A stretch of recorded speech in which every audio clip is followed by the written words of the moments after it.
Good morning बच्चों। आपके अच्छे दिन की शुभकामनाओं के साथ आइए आज का वीडियो प्रारंभ करते हैं।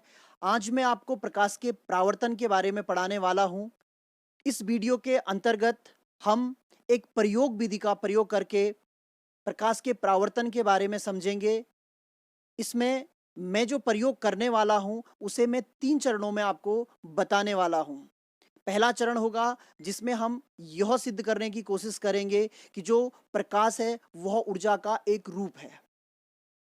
दूसरे चरण में हम यह सिद्ध करेंगे कि किसी भी वस्तु से या दर्पण से प्रकाश का परावर्तन कैसे होता है। और तीसरे और अंतिम चरण में हम यह सिद्ध करने की कोशिश करेंगे कि जो प्रकाश का परावर्तन होता है उसके नियम क्या होते हैं।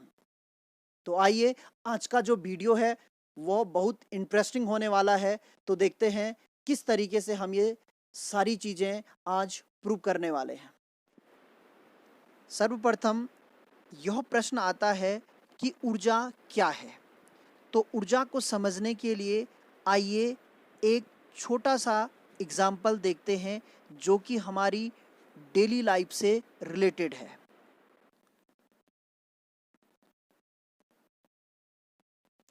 देखिए, इस बाइक में मैं लगातार किक मारे जा रहा हूँ, लेकिन ये बाइक स्टार्ट नहीं हो रही है। इसके पीछे कारण है कि इस बाइक का जो तेल है वह ख़त्म हो चुका है। अब देखिए, मैं इस बाइक में तेल भरने जा रहा हूँ।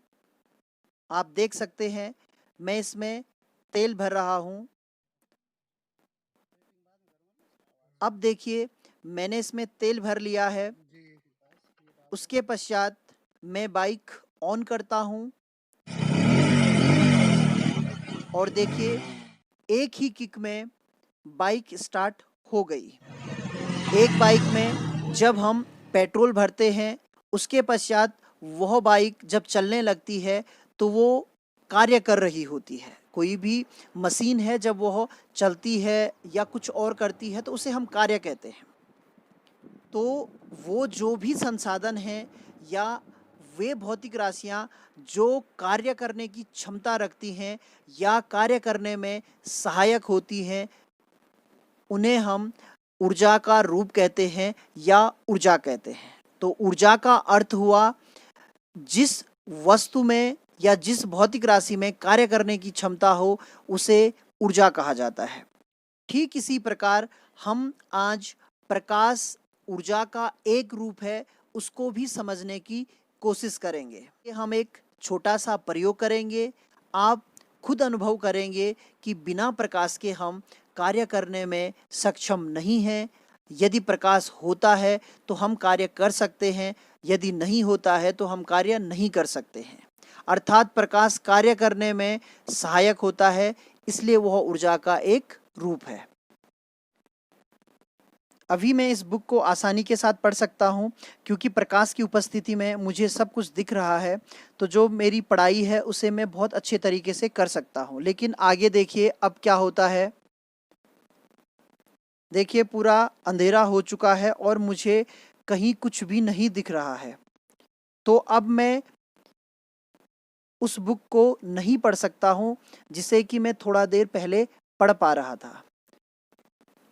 फिर से देखिए, अब फिर से लाइट आ चुकी है तो मैं इस बुक को आसानी से पढ़ सकता हूँ। तो हम कह सकते हैं कि प्रकाश ऊर्जा का एक रूप है जिसकी उपस्थिति में हमें अपने चारों ओर वस्तुएं दिखाई देती हैं और प्रकाश की सहायता से ही हम इस रंग बिरंगे संसार को देखने में समर्थ हैं। यदि प्रकाश नहीं होता तो हम इस संसार को नहीं देख पाते। प्रकाश की इन घटनाओं को समझकर हमने प्रकाश से संबंधित अनेक उपकरण बनाए हैं जिनका प्रयोग हम आज अपनी टेक्नोलॉजी में करते हैं या प्रकाशिक उपकरणों के द्वारा हम बहुत से ऐसे कार्य करते हैं जिनके द्वारा हमारा जीवन सुगम और सरल बन जाता है। दर्पणों का प्रयोग जैसे वाहनों में किया जाता है या डेंटिस्ट के द्वारा किया जाता है और भी क्षेत्रों में दर्पणों का प्रयोग किया जाता है। इसी तरीके से जो प्रकाश की दूसरी घटना होती है वह अपवर्तन की घटना होती है। अपवर्तन पर आधारित जो उपकरण हैं उसमें लेंस हैं और लेंसों का प्रयोग हम कैमरों में करते हैं।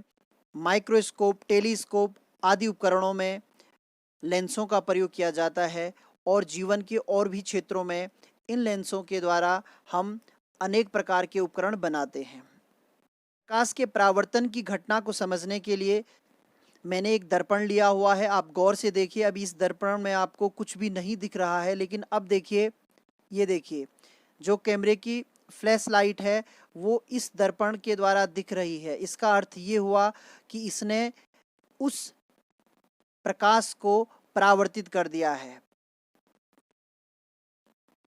एक और तरीके से मैं आपको प्रकाश के परावर्तन को समझाना चाहता हूँ। देखिए, ये दर्पण है, इस दर्पण के सामने मैंने एक बल्ब को जलाया हुआ है। देखिए वहाँ वॉल पर आपको एक स्पॉट दिख रहा होगा जो कि उस बल्ब का है जो मैंने दर्पण के सामने जलाया हुआ है।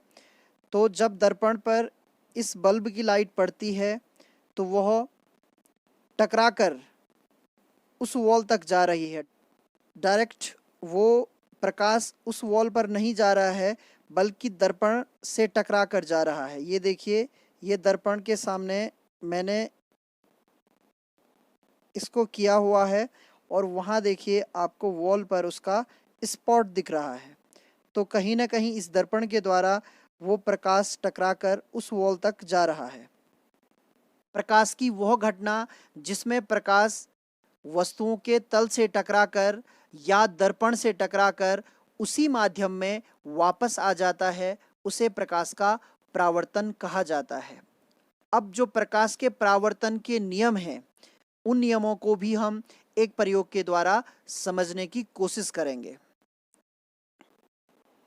एक लकड़ी का गुटका मैंने लिया हुआ है जिसकी जो दो साइड हैं यानी जो एजेस हैं उनके बीच में 90 डिग्री का कोण है। देखिए, आप चांद में आराम से देख सकते हैं कि इसकी जो दो साइड हैं इनके बीच में 90 डिग्री का कोण है। ठीक 90 डिग्री के कोण के बीचों बीच मैंने एक ब्लैक लाइन खींच दी है जो कि इन दो साइड को 45 डिग्री और 45 डिग्री के कोण में बांट रही है। यानी कि पहली साइड का इस ब्लैक लाइन के साथ 45 डिग्री का कोण है और दूसरी साइड का भी इस ब्लैक लाइन के साथ 45 डिग्री का कोण है। प्रकाश के परावर्तन के नियमों को समझाने के लिए एक सेटअप मेरे द्वारा तैयार किया गया है।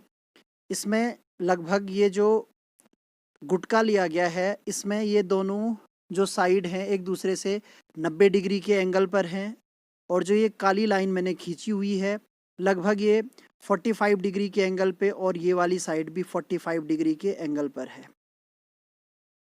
जो लकड़ी का गुटका है उसके दोनों एजेस पे यानी कि जो साइड्स हैं उन साइड पे मैंने ये वाइट मार्कर काट कर खोखली अवस्था में लगा दिए हैं। एक यहाँ लगाया है, एक यहाँ लगाया है, यानी कि दोनों मार्कर एक दूसरे से 90 डिग्री के कोण पे हैं।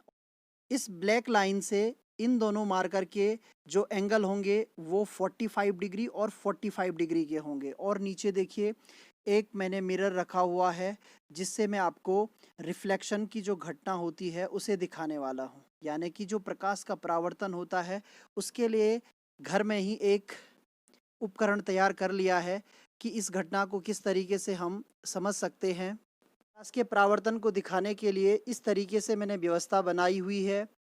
जो मेरा मोबाइल स्टैंड है उसे इस तरीके से अरेंज किया है। लैपटॉप को भी मैंने इसमें यूज़ किया है एक डोरी की सहायता से और इस तरीके से इसे लटकाया हुआ है। और देखिए ये बिल्कुल जब मैं वीडियो बना रहा हूँ तब भी ये रिफ्लेक्शन बहुत अच्छे तरीके से दिख रहा है।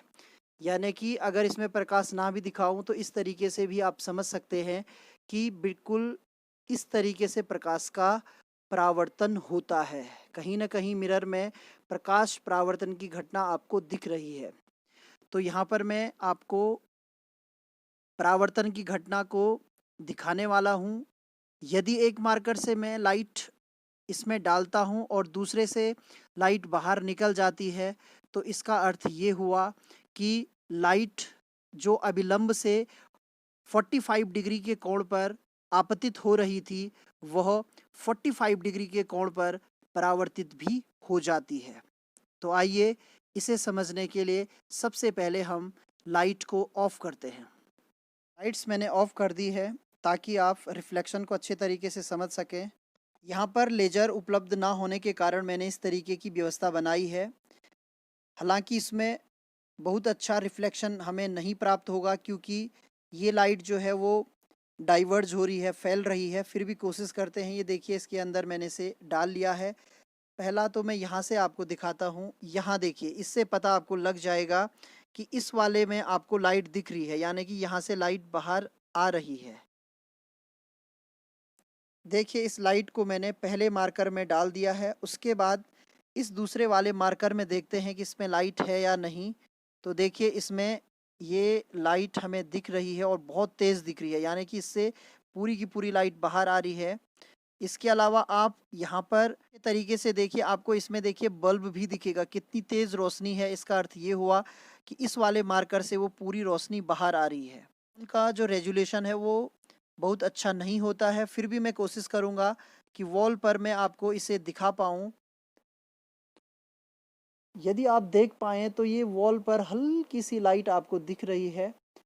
चूँकि कैमरे का जो रेजोल्यूशन है वो बहुत अच्छा नहीं है, इस तरीके से थोड़ा सा मैं डिस्टर्ब इसको कर रहा हूँ। ये देखिए, ये वॉल पर मैं आपको लाइट दिखा रहा हूँ। अगर लेज़र की लाइट हमारे पास उपलब्ध होती तो यहाँ एक स्पॉट दिखता और बहुत अच्छे तरीके से आप इसको देख पाते, लेकिन आप इसे यहाँ समझिए। ये देखिए, इस वाले मार्कर में आप देखिए, यहाँ मैं आपको रिफ्लेक्शन दिखा रहा हूँ। ये दूसरा मार्कर है और ये वो पहला मार्कर है जहाँ मैंने बल्ब को यूज किया है।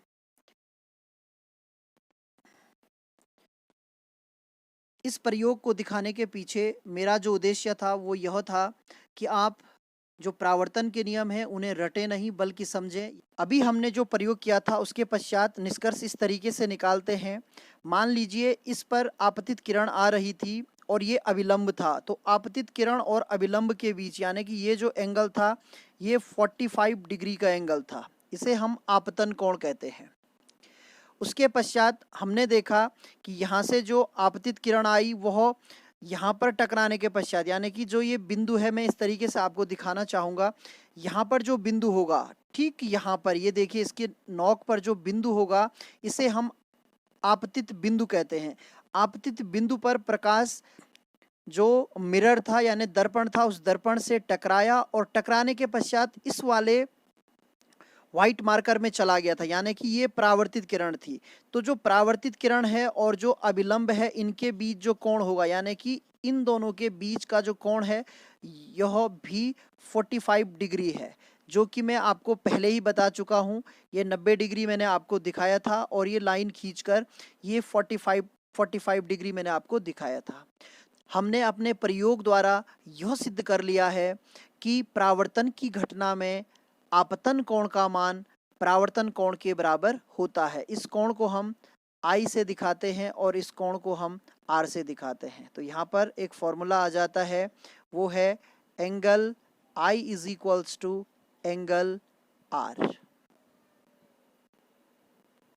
दूसरा नियम समझने के लिए आप ये समझ लीजिए, इस लकड़ी के गुटके को लेने के पीछे जो मेरा मुख्य उद्देश्य था वो यही था कि मैं आपको ये दिखाना चाहता था, आपतित किरण, आपतन बिंदु पर अभिलंब और परावर्तित किरण तीनों एक ही तल में स्थित होते हैं। एक ही तल का अर्थ क्या हुआ, आप इसे देख रहे हैं, ये एकदम समतल है। आप देखिए इसी के साथ ये वाला भी टच कर रहा है, ये मेरी उंगली को देखिए, इसके साथ ये टच कर रहा है और इसी के साथ ये भी टच कर रहा है, यानी कि ये तीनों के तीनों एक ही तल में हैं।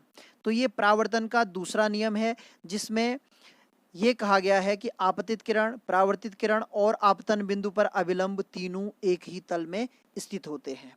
इस प्रयोग के द्वारा आपको प्रकाश के परावर्तन के दोनों ही नियम आसानी के साथ समझ में आ गए होंगे और उम्मीद है आप इसे रटेंगे नहीं।